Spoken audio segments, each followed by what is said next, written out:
വളരെ കോംപ്ലിക്കേറ്റഡ് ആയിട്ടുള്ള ഒരു കാര്യമാണ് ഈ സ്ട്രാറ്റജിക് അഫയേഴ്സ് എന്ന് പറയുന്നത്, അതും ഗ്ലോബൽ പൊളിറ്റിക്സ് എന്ന് പറയുന്നത്. അതായത് പറയാൻ കാരണം എന്താണെന്ന് വെച്ച് കഴിഞ്ഞിട്ടുണ്ടെങ്കിൽ, ഇപ്പം നാളെ ലോകത്ത് എന്ത് സംഭവിക്കുന്നു, നാളെ ലോകത്തിൻ്റെ ഏത് ഭാഗത്ത് ഏത് രീതിയിലുള്ള സംഘടനമാണ് നടക്കാൻ പോകുന്നത്, ഏത് രീതിയിലുള്ള ഒരു എന്താ പറയുന്നത് സംഘർഷമാണ് നടക്കാൻ പോകുന്നത്, എന്തൊരു സർപ്രൈസിങ് ആയിട്ടുള്ള ഇവൻ്റാണ് നടക്കാൻ പോകുന്നതെന്ന് നമുക്ക് മുൻകൂട്ടി പറയാൻ പറ്റത്തില്ല.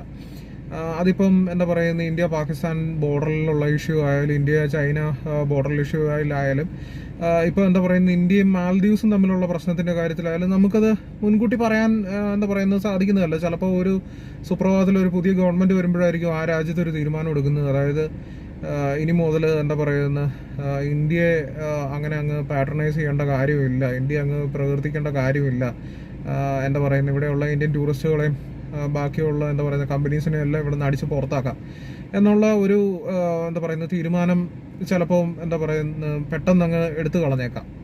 അതുപോലെ തന്നെ ഇമ്പോർട്ടൻ്റ് ആയ ഒരു വസ്തുത എന്ന് വെച്ച് കഴിഞ്ഞിട്ടുണ്ടെങ്കിൽ, രാജ്യങ്ങൾക്ക് പലപ്പോഴും എന്താ പറയുന്നത്, അല്ലെങ്കിൽ രാജ്യങ്ങൾക്കുള്ളിലുള്ള സംഘടനകൾക്ക് പലപ്പോഴും പല രീതിയിലുള്ള എന്താ പറയുന്ന ഉദ്ദേശങ്ങളുണ്ട്. ആ ഉദ്ദേശ ലക്ഷ്യങ്ങൾ മറ്റ് രാജ്യങ്ങൾക്കോ മറ്റ് എന്താ പറയുന്ന രാജ്യങ്ങൾ തമ്മിലുള്ള കൂട്ടായ്മകൾക്കോ, ഒരു ഉദാഹരണം പറഞ്ഞു കഴിഞ്ഞാൽ നാറ്റോയ്ക്ക് വിരുദ്ധമായിട്ടുള്ള ചിലപ്പോൾ ഉള്ള തീരുമാനങ്ങളൊക്കെ ആയിരിക്കും എടുക്കുന്നത്. അപ്പം അത് ഒരു പക്ഷേ എല്ലാവരും അറിഞ്ഞുകൊണ്ട് ചെയ്യണമെന്ന് എന്താ പറയുന്നത് നിർബന്ധം നമുക്ക് വെക്കാൻ പറ്റത്തില്ല. അല്ലെങ്കിൽ എന്താ പറയുന്നത് കൊവേർട്ടായിട്ടുള്ള ഓപ്പറേഷൻസ് ആയിരിക്കും നടക്കുന്നത്. കൊവേർട്ടായിട്ടുള്ള ഓപ്പറേഷൻസ് എന്ന് വെച്ച് കഴിഞ്ഞിട്ടുണ്ടെങ്കിൽ പ്രത്യേകിച്ച് ആരും അറിയാതെ ഒരു കമാൻഡോ യൂണിറ്റിനെ ഉപയോഗിച്ചിട്ട്, അല്ലെങ്കിൽ എന്താ പറയുന്നത് അതുപോലുള്ള രഹസ്യ സ്വഭാവമുള്ള ഏതെങ്കിലും ഏജൻസി ഉപയോഗിച്ച് ചെയ്യുന്ന എന്തെങ്കിലും കാര്യമായിരിക്കാം. അല്ലാന്നുണ്ടെങ്കിൽ തേർഡ് പാർട്ടീസിനെ ഉപയോഗിച്ച് ചെയ്യുന്നതായിരിക്കാം. കൊള്ളക്കാരോ കള്ളക്കടത്ത് സംഘങ്ങളോ അല്ലെങ്കിൽ കൂലിപ്പടയാളികൾ എന്ന് വെച്ച് കഴിഞ്ഞിട്ടുണ്ടെങ്കിൽ മെർസനറീസ്, അങ്ങനെയുള്ള പലതും കണ്ടുവരാറുണ്ട്. അതിലൊരു സംഭവം കഴിഞ്ഞ ദിവസം നടന്നത്, അല്ലെങ്കിൽ കഴിഞ്ഞ ആഴ്ച നടന്നിരിക്കുകയാണ്. എന്ന് വെച്ച് കഴിഞ്ഞിട്ടുണ്ടെങ്കിൽ ഇപ്പം എല്ലാവർക്കും അറിയാവുന്ന കാര്യമാണ്, കുറച്ച് നാളുകളായിട്ട് ലിബിയയിൽ അല്ലെങ്കിൽ യമനിൽ യുദ്ധം നടക്കുന്നുണ്ട്. യുദ്ധം നടക്കുന്നതെന്ന് വെച്ച് കഴിഞ്ഞിട്ടുണ്ടെങ്കിൽ അവിടുത്തെ എന്താ പറയുന്നത് ഇന്റർനാഷണലി റെക്കഗ്നൈസ്ഡ് ആയിട്ടുള്ള ഗവൺമെന്റിനെ പുറത്തിറക്കിയിട്ട് അവിടുത്തെ എന്താ പറയുന്നത് ഹൂത്തി തീവ്രവാദികൾ അല്ലെങ്കിൽ ഹൂത്തി റെസിസ്റ്റൻസ് ഫൈറ്റേഴ്സ് എന്ന് ചില ഗ്രൂപ്പുകൾ പറയുന്നുണ്ട്, അവർ ഭരണം പിടിച്ചെടുക്കാൻ വേണ്ടിയിട്ട് യുദ്ധം ചെയ്യുകയാണ് ഉണ്ടായത്. അപ്പം അവർക്ക് പുറത്തുനിന്ന് ആയുധങ്ങളും സഹായങ്ങളും എല്ലാം എത്തുകയും ചെയ്തു. അതുപോലെ തന്നെ ഈ ഗവൺമെന്റിന്റെ ഇന്റർനാഷണലി റെക്കഗ്നൈസ്ഡ് ആയിട്ടുള്ള ഗവൺമെന്റിന്റെ എന്താ പറയുന്ന അഭ്യർത്ഥന പ്രകാരം സൗദി പോലുള്ള രാജ്യങ്ങൾ അവരുടെ സൈന്യത്തെ അങ്ങോട്ട് അയക്കുകയും ചെയ്തു. വലിയ മിലിറ്ററി യൂണിറ്റുകൾ അങ്ങോട്ട് എന്താ പറയുന്ന ഫോഴ്സസ് അങ്ങോട്ട് ചെന്നിട്ടുണ്ടെങ്കിലും ഇപ്പോഴും ആ യുദ്ധത്തിന്റെ കാര്യത്തിൽ ഒരു എന്താ പറയുന്ന ഇന്ന ഗ്രൂപ്പ് ജയിച്ചു അല്ലെങ്കിൽ ഇന്ന ഗ്രൂപ്പാണ് മുന്നിൽ നിൽക്കുന്നത് എന്ന് നമുക്ക് പറയാൻ കഴിയുന്നില്ല. It's a സ്റ്റെയിൽമേറ്റ്.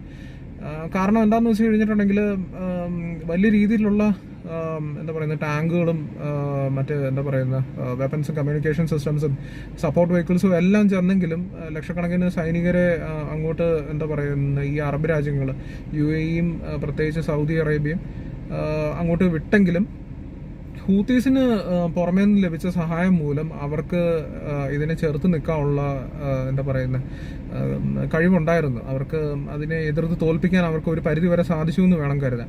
അതിൽ പ്രധാനപ്പെട്ട ഒരു കാര്യം എന്ന് വെച്ച് കഴിഞ്ഞിട്ടുണ്ടെങ്കിൽ ഇറാനിൽ നിന്ന് വന്ന വെപ്പൺസും സിസ്റ്റംസും ഒക്കെ ആയിരുന്നു. അത് ഷോൾഡർ ലോഞ്ച്ഡ് ആയിട്ടുള്ള മിസൈൽസ് ഉണ്ട്, കമ്മ്യൂണിക്കേഷൻ എക്യുപ്മെന്റ് ഉണ്ട്, പിന്നെന്ന് വെച്ച് കഴിഞ്ഞിട്ടുണ്ടെങ്കിൽ RPG പോലുള്ള എന്താ പറയുന്ന ടാങ്ക് വേദ മിസൈലുകളുണ്ട്. പിന്നെന്ന് വെച്ച് കഴിഞ്ഞിട്ടുണ്ടെങ്കിൽ AK-47, പിന്നെ 12.7 എന്ന് പറയുന്ന ഡുഷ്ക, നമ്മുടെ KGF കണ്ടിട്ടില്ലേ, KGF 2 അതുപോലുള്ള വെപ്പൺസ് എല്ലാം ഇറാൻ വഴി ഹൂത്തീസിന് ലഭിച്ചിട്ടുണ്ട്. അപ്പോൾ അത് കടൽ വഴിയാണ് ഈ ആയുധങ്ങളെല്ലാം ചെന്നുകൊണ്ടിരുന്നത്. അപ്പം സ്വാഭാവികമായിട്ടും ഈ ഇറാന്റെ ഇൻഫ്ലുവൻസ് ആ ഏരിയയിൽ, ആ യമന്റെ ആ ഭാഗത്തുള്ള പ്രത്യേകിച്ചും ആ കടലിന്റെ പ്രദേശങ്ങളിലും എന്താ പറയുന്ന വെസ്റ്റ് ഏഷ്യയിലും അല്ലെങ്കിൽ ആ ഗൾഫിന്റെ റീജിയണിൽ വളർന്നു വരുന്നത് ഒരിക്കലും നല്ലതായിരിക്കത്തില്ല. ഇറാൻ ഇത് ചെയ്യുന്നതെന്ന് വെച്ച് കഴിഞ്ഞിട്ടുണ്ടെങ്കിൽ അവരുടെ ആ റീജിയണിലുള്ള ഇൻഫ്ലുവൻസ് വർദ്ധിപ്പിക്കുക, മറ്റ് ഗൾഫ് രാജ്യങ്ങളുടെ ഇൻഫ്ലുവൻസ് കുറയ്ക്കുക എന്നുള്ള ഒരൊറ്റ ഉദ്ദേശത്തോടു കൂടിയാണ്. ആ ഒരു അവസ്ഥയിൽ ഇവരുടെ സഖ്യകക്ഷികളായിട്ടുള്ള പല യുദ്ധങ്ങളിലും പല എന്താ പറയുന്ന ജിയോ സ്ട്രാറ്റജിക് ആയിട്ടുള്ള തീരുമാനങ്ങൾ എടുക്കുന്നതിൽ ഇവരുടെ ഒപ്പം നിൽക്കാറുള്ള അമേരിക്കയും ബ്രിട്ടനും അവരുടെ നേവീസിനെ അവിടെ ഡിപ്ലോയ് ചെയ്തിട്ടുണ്ട്. വർഷങ്ങളായിട്ട് അവിടെ ഉള്ളതാണ്, ഗൾഫിൽ പ്രസൻസ് ഉള്ളതാണ്. അമേരിക്കയുടെ 5th ഫ്ലീറ്റ് എനിക്ക് തോന്നുന്നു ബഹ്റൈനിലാണ് അവരുടെ ബേസ് ഉള്ളത്. ആ ബഹ്റൈനിലുള്ള ബേസിലുള്ള എന്താ പറയുന്നത് നേവൽ ഫ്ലീറ്റിലെ കുറച്ച് കമാൻഡോസ് കഴിഞ്ഞ ദിവസം ഒരു ഓപ്പറേഷൻ നടത്തി. അതെന്ന് വെച്ച് കഴിഞ്ഞിട്ടുണ്ടെങ്കിൽ ഇറാനിൽ നിന്ന് വന്ന ഒരു ചെറിയ ബോട്ടിൽ വന്ന ആയുധങ്ങൾ എന്ന് വെച്ച് കഴിഞ്ഞിട്ടുണ്ടെങ്കിൽ വെറുതെ തോക്കുകളായിരുന്നില്ല. അതിൻ്റെ കൂടെ എന്ന് വെച്ച് കഴിഞ്ഞിട്ടുണ്ടെങ്കിൽ മിസൈൽ നിർമ്മാണത്തിന് ഉപയോഗിക്കുന്ന സാമഗ്രികളും എഞ്ചിനും വാർഹെഡും എല്ലാം ഉണ്ടായിരുന്നു. അപ്പം അത് അവർ പിടിച്ചെടുക്കുകയുണ്ടായി.